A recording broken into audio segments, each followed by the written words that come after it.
the period that obviously interests me is the 9th century, when we had these huge fleets, and what those are, I think is a really interesting question in itself, because how do you go in the late 8th century from bands of raiders that might be, let's just say half a dozen ships, to something that by the mid 9th century, we're not talking a very long time, but we're talking, and if we're to believe the sources, which of course you must take them critically, but we're then looking at dozens of ships acting in a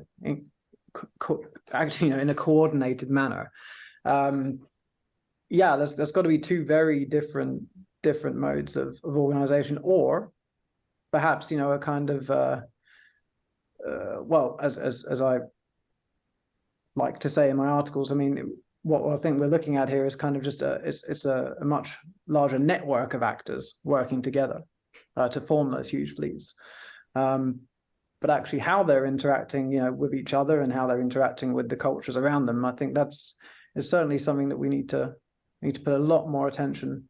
Yeah, I definitely want to get into that too, because you've written a lot about that, as far as, what maybe previously had been seen as just kind of, military encampments, but now look like much more. And it's the archaeology, right, that is opening this up, right?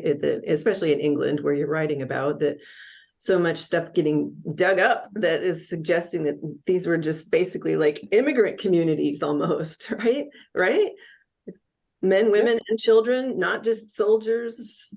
Mm-hmm. Yeah, no. I mean, really, we're looking at kind of mobile societies. I mean, they're sort of like large enough to be in themselves. I mean, several thousand people at least.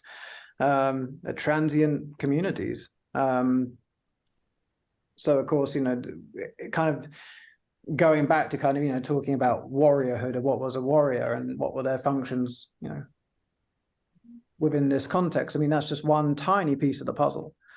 Understanding what those fleets are, you've got to take into account, the roles of non-combatants, the roles of families, the roles of what my colleagues in the UK have been demonstrating, the presence of merchants and artisans, and they're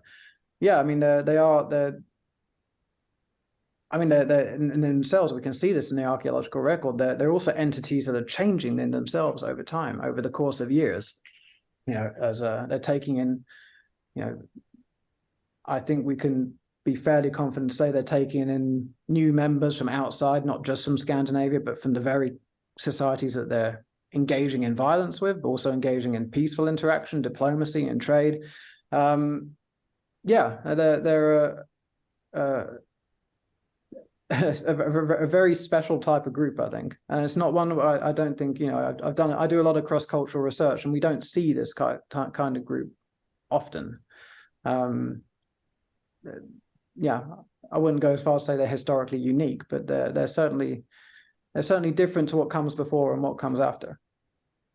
So it's pretty fluid. It's fairly, it's, at least to me, what you're describing is something that's it's adaptable, it's flexible, it's moving and shifting as it needs to. And so this thing that's kind of in motion inherently. And then to me, like, what comes to mind is like, okay, then what is the end game? As far as you can tell. I mean, what is the purpose of them? Is it assimilation? Is it just new land to settle on? I mean, what is the point of it?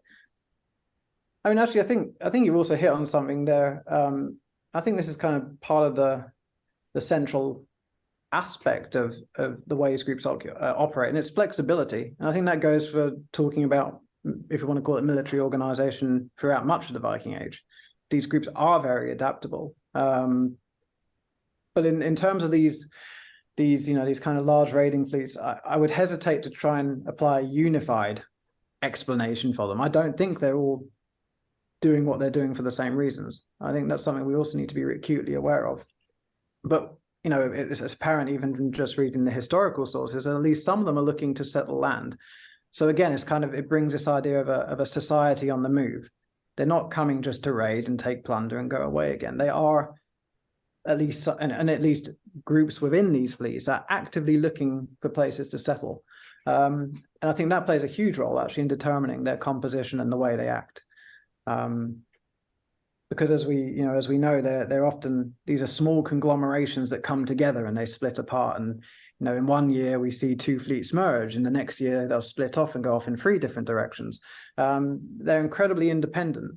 And kind of, and it's another thing that makes them so fascinating, because these kind of independent groups do manage to act in a coordinated and strategic way, which actually I think kind of runs contra to what many people would associate Vikings with. I mean, these are that we perceive them as barbarians. The barbarians at the gates coming to raid and pillage the much more civilized societies of Christian Europe, right? But no, I mean, they're clearly able to act in very sophisticated ways, and it's shown in nothing more about the fact that actually very often, I mean, they are able to outfight, they're able to confound their opponents, which again I think speaks a lot to their adaptability and flexibility in the field. That brings up an interesting question for me, because you mentioned there are groups that we can say, or that we think explicitly we're looking for places to settle. But if we go back in history, like the example that comes to mind first is like Boudica, for example. The Romans, when they fought Boudica, and they said the supply line for their army was full of women and children and carts and supplies. And so bringing the entire community to war is somewhat of a common feature that we see in societies, moving through Roman times than after. So,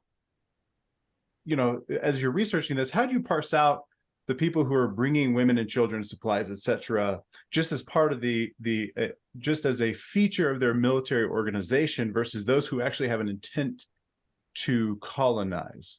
That must be hard to parse out, right? So I wonder how you guys would figure out what the clues would be that would say, okay, these people were going to settle. These people just brought everybody along because that's just part of their military organization, and then they're all going to go home. That's a really good question, actually. It's a really good question. I think actually also, and it's partly maybe driven by our preconceptions about how warfare or violence was conducted during the Viking Age. Again, we often think about very short-term raiding, hit and run attacks, which is, how we tend to characterize early Viking raiding, though whether that's really how it was, I think is a bit of a question now. Claire Downham in the UK has done some really interesting work showing that, there may have been groups camping in England for at least, short amounts of time, actually way before the mid-9th century. But yeah, I think we tend to preconceive Viking warfare as being something that was very rapid, and so they wouldn't bring with them these kinds of people normally. And you're traveling by ship, your carrying capacity is very much limited by the size of the vessels. So I think actually the fact that with these larger fleets we're seeing that in the first place implies that they don't have any intention of going home anytime soon. And again, that would that makes them slightly different to what we see before and afterwards. But it is a good question. At Torksey, for example, in England, one of the now famous kind of sites of a Viking encampment, the Great Army. My colleagues Julian Richards and Dawn Hadley have, during their investigations of the site, for example, identified agricultural equipment. And so why would one of these armies on the move have agricultural equipment? I mean, and I think maybe that's the kind of thing that speaks to this desire to not to literally settle and farm the land. If you're bringing this stuff with you, I mean, it's you don't tend to want to bring dead weight with you in these kind of situations, right? I would assume. I don't know. I would assume.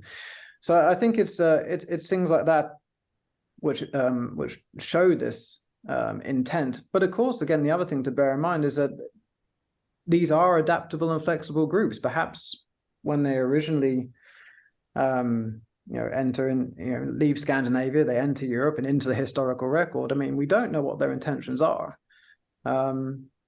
Perhaps they had, perhaps they themselves were experimenting. We're going to take a fleet and we're going to try this for we're going to go and try our luck for a certain number of years.